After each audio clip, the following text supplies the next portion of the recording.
penyingkiran ke Mesir. Setelah orang-orang Majus itu berangkat, nampaklah malaikat Tuhan kepada Yusuf dalam mimpi dan berkata, "Bangunlah, ambillah anak itu serta ibunya, larilah ke Mesir dan tinggallah di sana sampai aku berfirman kepadamu, karena Herodes akan mencari anak itu untuk membunuh dia." Maka Yusuf pun bangunlah, diambilnyalah anak itu beserta ibunya malam itu juga, lalu menyingkir ke Mesir dan tinggal di sana hingga Herodes mati. Hal itu terjadi supaya genaplah yang difirmankan Tuhan oleh Nabi, "Dari Mesir kupanggil anak." Pembunuhan anak-anak di Betlehem. Setelah Herodes tahu bahwa ia telah diperdayakan oleh orang-orang Majus itu, ia sangat marah. Lalu ia menyuruh membunuh mereka semua anak di Betlehem dan sekitarnya, yaitu anak-anak yang berumur 2 tahun ke bawah, sesuai dengan waktu yang dapat diketahuinya dari orang-orang Majus itu.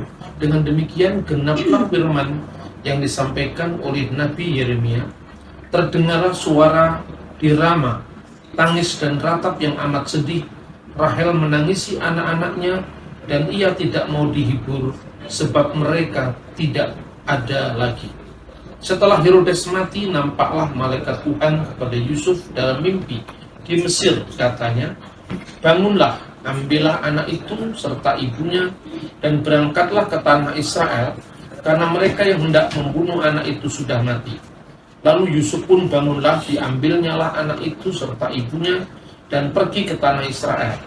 Tetapi setelah didengarnya bahwa Arkelaus menjadi raja di Yudea menggantikan Herodes ayahnya, ia takut ke sana karena dinasihati dalam mimpi.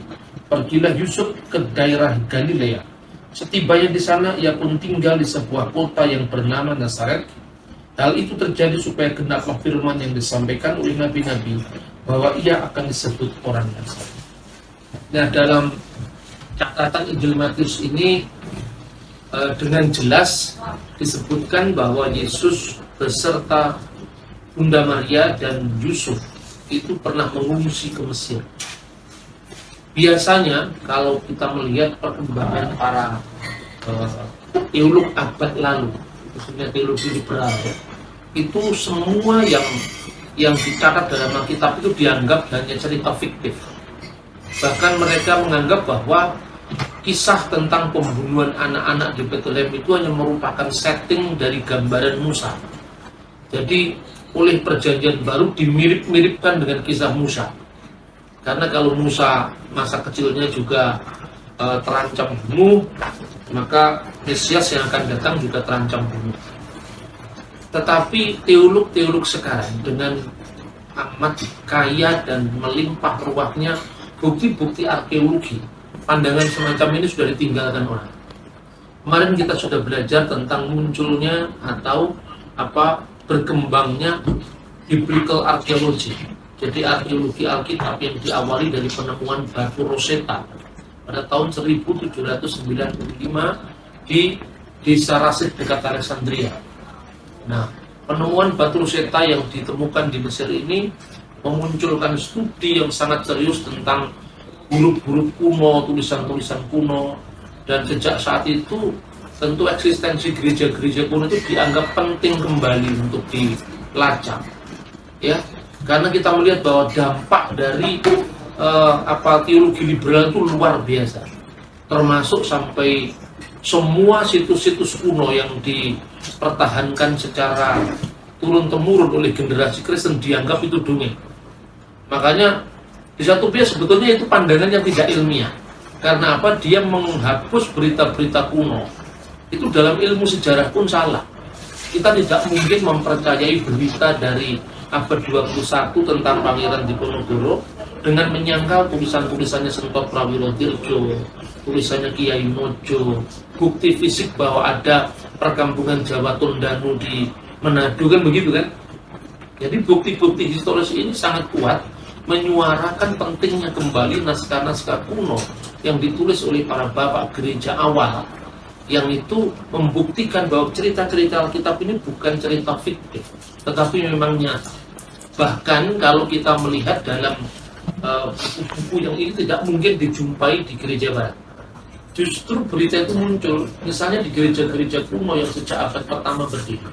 Kalau Anda mau tahu sejarahnya bahasa Aramaik, tentu kita harus pergi ke Syria, Antioquia, ya, kemudian ke Irak, karena di Yerusalem sendiri bahasa itu sudah punah.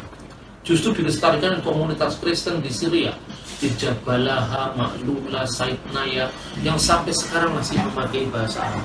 Sayangnya itu tidak mungkin lagi dikunjungi. Dulu sebelum tahun 2000 masih bisa, karena memang Syria tidak aman. Kalau kita mau mencari kisah tentang Yesus di tanah Mesir, yang punya catatan ya gereja Koptik, karena itu adalah saksi sejarah. Bahkan masuknya keluarga kudus di Mesir itu ada tanggalnya, dirayakan kapan, dalam tahun-tahun perayaan gereja Koptik itu ada. Bahkan gereja kuno itu bisa menghitung berapa tahun sekian bulan keluarga kudus tinggal di Mesir. 3 tahun 6 bulan. Mungkin bagi kita yang terbiasa membaca Alkitab secara normatif, ya, normatif artinya bukan fakta sejarahnya, bingung mana itu catatannya, maka keluarga kudus tinggal di Mesir 3 tahun 6 bulan, kan nggak ada. Itu pertanyaan orang awam sekali. Karena di sini jelas sekali bahwa ini cara ngitungnya gitu. Herodes Agung itu kan, Herodes itu bukan raja Roma. Herodes itu adalah pemimpin bawahannya Kaisar Roma yang ditempatkan di wilayah Yudea. Jadi Roma itu punya banyak jajahan. Waktu itu kaisarnya Kaisar Agustus. Kaisar Agustus itu menempatkan pemimpin bawahan, raja bawahan, dan raja bawahan yang ditempatkan di Yudea itu adalah Herodes, yang dikenal Herodes Agung. Herodes Agung ini seorang keturunan Edom. Jadi dia sebetulnya orang Yordan yang masuk agama Yahudi karena motivasi teologis dan politik menjadi satu, maka dia membangun Bait Allah yang dulunya hanya kecil, dilebarkan luar biasa selama 46 tahun kekuasaan Herodes Agung. Makanya Herodes Agung itu begitu getolnya di dalam dia menaklukkan orang Yahudi, karena demi kekuasaan dia mengaku diri saya ini Yahudi. Terus kemudian ada berita Raja Yahudi telah lahir. Bagaimana kira-kira? Ketakutannya luar biasa sampai dia membayar begitu banyak, Bait Allah dibangun. Tetapi juga dikontrol Romawi. 4 benteng yang dibangun sekarang tinggal dikenal benteng Antonia, itu lebih tinggi ketimbang hubungan Bait Allah itu. Sehingga kalau hari Paskah, ya, hari Pondok Daun, perayaan Pentakosta, kan seluruh dunia kumpul di situ dari orang Yahudi. Raselit itu, makanya datang dari Media, Partia, Elam, duduk Mesopotamia, dia bisa ngontrol di atasnya apa yang terjadi dari benteng Antonia itu. Kemarin saya ingatkan kita sudah datang ke benteng Antonia, yaitu stasi 1 dan stasi 2 Salib. Sampai kemudian zaman Yesus keluar kota yang sekarang dikenal dengan gereja Holy Sepulchre atau gereja Makam Suci atau gereja Makam Kudus. Nah, kemudian waktu kita di Bethlehem, ya, kita juga mengunjungi Grotto, tempat gua kelahiran Yesus. Kalau kita naik ke atas lewat Kapel Armenian, ya, di sini gereja Saint Catherine Katolik. Di sini ada satu ruang, ya, gua yang namanya Gua Hieronymus. Disitulah Hieronymus yang arcanya ada di depan gereja itu untuk pertama kali menerjemahkan Alkitab dari bahasa Ibrani, Yunani ke dalam bahasa Latin yang dikenal Vulgata. Dari Vulgata itulah kenal nama setan Lucifer, yang bikin nama itu bapak gereja itu. Lucifer itu bukan nama setan, karena itu di dalam 2 Petrus pasal 19, Lucifer itu bintang timur, artinya netral. Sampai bintang timur terbit dalam hatimu, itu sampai Lucifer terbit dalam hatimu. Jadi Lucifer itu bukan nama diri setan. Hanya di gereja barat setan dikenal Lucifer. Di timur setan dikenal dengan genjembu, dengan gemit, dengan macam-macam. Artinya itu tidak bisa dijadikan ajaran, karena itu bukan nama diri setan. Ini salah satu contoh kenapa kalau kita lupa akar sejarah, jadi enggak karu-karuan. Padahal di gereja barat itu ada seorang santo, namanya Santo Lucifer. Nah, sudah bisa bayangkan kalau Lucifer itu namanya setan. Wah, ini orang Katolik nyembah setan gitu kan. Ya. Bahkan di dalam sebuah misa paus, yang misa liturgi Romanum itu dikatakan nama Lucifer di situ. Kenapa sampai Lucifer jadi nama setan? Itu gara-gara kesalahan King James. Karena semua teks di mana ada kata Lucifer itu diterjemahkan. Hanya di Yesaya nggak diterjemahkan, akibatnya seolah-olah nama setan itu adalah Lucifer. Nah, selain Gua Hieronymus, di situ ada tempat di mana Yusuf mendapatkan suara dari malaikat, bawalah anak itu ke Mesir, di Gua Bethlehem. Dari situlah kemudian Yusuf membawa Yesus yang masih kecil itu ke Mesir lewat Gaza. Kalau kita lihat nanti di Hanging Church ada satu buku kecil gitu, harganya mungkin cuma $1 atau berapa gitu. Itu ada perjalanan keluarga kudus ke Mesir, petanya akan ada di situ. Nanti kita bisa membayangkan perjalanan di abad pertama seperti apa.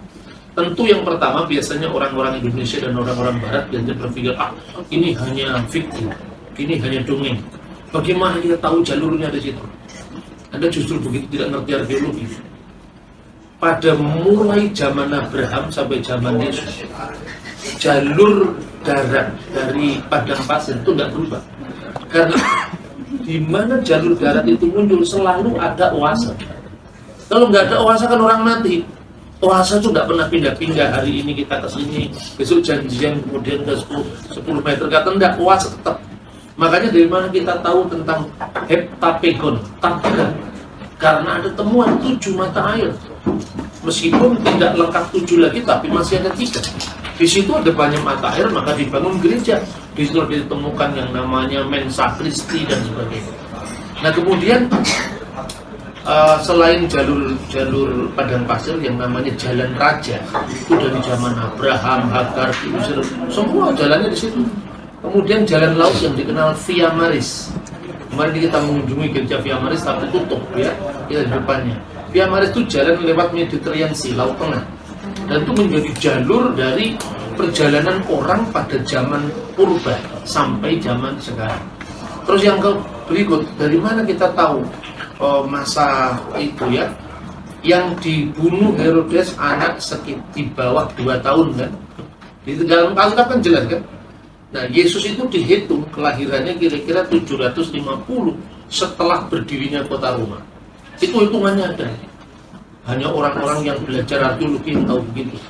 Dan itu bisa dilihat, maka tahun yang dibuat sekarang Natal yang dari gereja Barat itu geser sekitar 5-6 tahun. Jadi yang disebut tahun Masehi itu sebetulnya gesernya kita 6-5 tahun. Dari mana kok geser? Tahun nolnya nggak dihitung oleh Paus Gregorius. Kan tahun Masehi itu 365 hari kecuali kabisah, menit dan detiknya nggak dihitung. 100 tahun menjadi 1 hari. Makanya setelah tahun 1500 itu tambah harinya. Nah ini kita tidak usah masuk ke sana, ini sulit. Tapi supaya Anda bisa menggambarkan seperti apa. Kemudian dari umur di bawah 2 tahun, Yesus kan dibawa pergi ke Mesir ya, oleh Yusuf dan Maria. Malaikat menampakkan diri kepada Yusuf di Mesir. Bangunlah bawa anak itu kembali ke tanah Israel, karena raja yang hendak membunuh dia sudah mati. Pertanyaannya, kapan matinya Herodes? Di Alkitab tidak ada, tetapi ada dalam catatan Flavius Josephus, lengkap. Lihat toh, Josephus menulis bahwa Herodes meninggal ketika terjadi gerhana. Dan dalam catatan astronomi, gerhana terjadi 2 kali sekitar kelahiran Yesus, tahun 4 sebelum Masehi dan tahun 1. Para arkeolog lebih setuju dengan tahun 1 sebelum Masehi. Jadi Masehi sekarang ini sebelum tahun Kristen ya. Dimundur ke belakang, kalau Yesus lahir sekitar tahun 4 ya, ini tahun 1 berarti sekitar 3 tahun, 5 atau 4 tadi kan. Ini Zakaria ditemui malaikat sekitar tahun 6 sebelum Masehi. Yesus lahir 6 bulan setelah Yohanes, kira-kira tahun 5 sebelum Masehi. Kemudian dia usia setahun, ya kan? Berarti sekitar 4 kan? 4 sebelum Masehi ditambah 1 sebelum Masehi. Ini sekitar ada kurun waktu 3,5 sampai 4 tahun. Disinilah gereja bisa menghitung kenapa dalam kalender Koptik Yesus ada di Mesir sekitar 3 tahun 6 bulan. Dan situs-situsnya itu bisa dilacak, termasuk Wadi El Natrum yang diberkati, ya, termasuk nanti ada perjalanan dari Sungai Nil waktu ke Mesir, dan ketika mendapat suara malaikat itu lewat Sungai Nil juga. Dan nanti kita akan mengunjungi situs di mana Tuhan Yesus pernah eh, tinggal di Mesir ini, yaitu di gereja yang di Kairo Lama. Ya, itu yang pertama. Dan yang terakhir, situs-situs kuno ini memberikan kepada kita kepastian bahwa sejarah yang penuh bukti adalah mitra bagi iman yang penuh bakti. Jadi sejarah kita ini benar-benar bisa dilacak, dipertimbangkan. Maka saya selalu ngomong kepada saudara saya Sameh ini, kalau saya kepingin buku, dia selalu mencarikan buku saya. Dulu dia pernah memberi saya buku tentang Tariq al-Batrikiyah, itu dia hadiahin sama saya. Tariq al-Batrikiyah itu sejarah tentang kepatriakan, mulai dari Marmurkus ar-Rasul sampai Baba Sinuda. Sekarang Baba tambah terus kedua. Nah, inilah renungan kita dari nanti kita melihat piramid, ya, dari masa sebelum Yesus, dari masa Fir'aun sampai kemudian kepada sejarah gereja Koptik di Mesir sampai zaman modern ini. Kiranya Tuhan semakin memperlengkapi peziarah kita dengan pengertian-pengertian, dengan pemahaman-pemahaman baru, dan meningkatkan percaya kita pada firman Tuhan bahwa itu bukan cerita fiksi belaka. Itu bisa dihitung. Ya, kadang-kadang kita berpikir gini, Alkitab itu nggak bisa dipercaya karena ditulis nggak jelas tanggalnya, yang nggak jelas otakmu, yang nggak jelas, karena nggak punya pemahaman seperti itu. Gitu. Tapi begitu kita lihat, bingung kita. Sampai kalau Anda lihat Yakobus saudara Kristus itu mati di mana? Alkitab tidak cerita. Di satu pihak orang bingung, ini Alkitab tidak bisa dipertahankan karena Alkitab ditulis sebelum matinya Yakobus saudara Kristus. Yakobus saudara Kristus itu matinya tahun 62. Lo kok tahu? Ayatnya nggak ada. Ini kelompok-kelompok Mormon, Saksi Yehova kan selalu cari ayat karena otaknya itu nggak bisa mikir ayat itu kan. Itu dari mana kita tahu? Dari Yosefus. Kemarin makanya waktu di tempat pembaptisan itu kan saya tunjukkan kepada Pak Gimbong, Pak Yohanes ini loh, tulisan Yosefus tebelnya segini. Itu sejarah. Kalau Wefrin mesti satu saat beli buku itu. Apalagi di STT itu kan kadang-kadang nggak pernah baca Yosefus, yang pernah baca pengantar perjanjian baru, pengantar perjanjian lama. Yosefus itu penting karena di dalam buku Yosefus itu diceritakan kematian sahid Yakobus saudara Yesus yang disebut Kristus. Itu catatan di luar Alkitab. Sampai ditulis apa persoalannya dan sebagainya. Sama dengan ayat Alkitab yang tadi kita baca. Ketika Herodes itu mati, artinya Raja Mudia itu mati, dia kan mau pergi ke Bethlehem, balik ke Bethlehem. Begitu mendengar bahwa Archelaus yang menggantikan ayahnya, dia tidak jadi pergi ke Bethlehem, tapi pergi ke Nazaret atas petunjuk malaikat dalam mimpi. Siapa Archelaus? Siapa raja yang nyaris membunuh bayi di Bethlehem? Semua bisa dilakukan. Baru-baru tahun 1970-an ditemukan tulisan dari Herodes yang mengatakan bahwa di mata Herodes Agung lebih penting babi peliharaannya ketimbang anaknya. Artinya apa? Kalau anaknya itu mengancam kekuasaannya, dia dibunuh. Apalagi orang lain yang mengaku raja. Jadi cerita-cerita itu semakin membenarkan apa yang dikatakan Alkitab. Archelaus itu 3 dari anak Herodes Agung yang mewarisi kekuasaannya. Archelaus memerintah di Yudea. Pemerintahan bapaknya dulu yang luas itu dibagi menjadi 3. Separuh kerajaan diberikan Archelaus, 1/4 kerajaan dibagi kedua adiknya, yaitu Antipas dan Filipus. Makanya kita membawa ada Herodes Filipus yang membangun Kaisaria Filipi, Herodes Filipus yang membangun kota Tiberias karena dibaktikan kepada Kaisar Tiberius. Ada banyak fakta-fakta yang seperti itu yang tidak bisa kita lihat hanya karena kita membaca atau mendengarkan khotbah. Makanya kalau saya pikir khotbah itu perlu di-upgrade atau ditingkatkan menjadi khotbah, bukan sekedar norma yang diberitakan, tetapi setting sejarah yang diceritakan. Sebab kalau sekedar normanya sama dengan dongengi kancil nyolong timur. Intinya kan ojo nyolong. Kalau seperti itu tidak usah pergi ke Israel, di Surabaya, di Sidoarjo, kancil itu nyolong timun itu sudah kan. Tetapi persoalannya kan tidak mungkin hanya sekedar jangan mencuri berdasarkan dongeng. Tapi sejarahnya seperti apa? Karena begitu dia lihat Arkelaus itu jahatnya seperti bapaknya, dia tidak jadi ke wilayah Arkelaus di Yudea, tapi ke wilayah adiknya, yaitu yang ada di Nazaret. Nah itulah kalau kita rekonstruksi ya, Nazaret, Kapernaum, Bethlehem, wilayah-wilayahnya masing-masing. Tuhan memberkati kita. Ini adalah lorong menuju bangunan-bangunan bersejarah di wilayah Kairo Lama. Antara lain Kanisah Abu Sirga dan Sinagogi Ben Isra. Sinagogi ini di dalamnya pernah ditemukan Alkitab dari abad ke-9 Masehi, yaitu naskah Masoretic yang sangat terkenal itu. Di sebelah kanan dan kiri itu dijual buku-buku, mulai dari buku wisata yang mencakup sejarah Mesir kuno dari zaman Fir'aun sampai tulisan-tulisan modern kayak sastra, karya Najib Mahfud. Juga tidak ketinggalan Alkitab dari berbagai macam bahasa Koptik, Arab, kemudian bahasa Inggris. Ini adalah gereja yang dikenal dengan Abu Sirga, yang didirikan sejak abad ke-4 Masehi di atas gua yang dulu pernah dikunjungi keluarga Kudus dalam pengungsiannya ke Mesir menghindari pembunuhan Raja Herodes.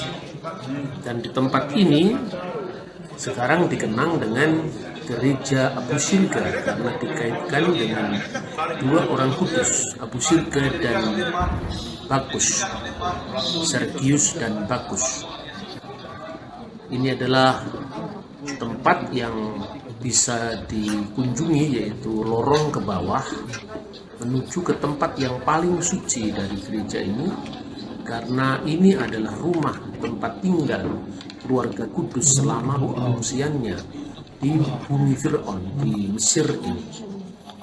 Dan ada koleksi dari kitab-kitab suci, kitab Injil, Quds al-Ilahi atau buku liturgi suci dalam bahasa Koptik dan bahasa Arab yang berasal dari abad 18 dan abad 19. Ada juga ini sumur, tempat di mana keluarga Kudus pernah membuat mukjizat di tempat ini, yang sampai sekarang masih bisa disaksikan. Dan inilah salah satu kitab suci yang sangat terkenal.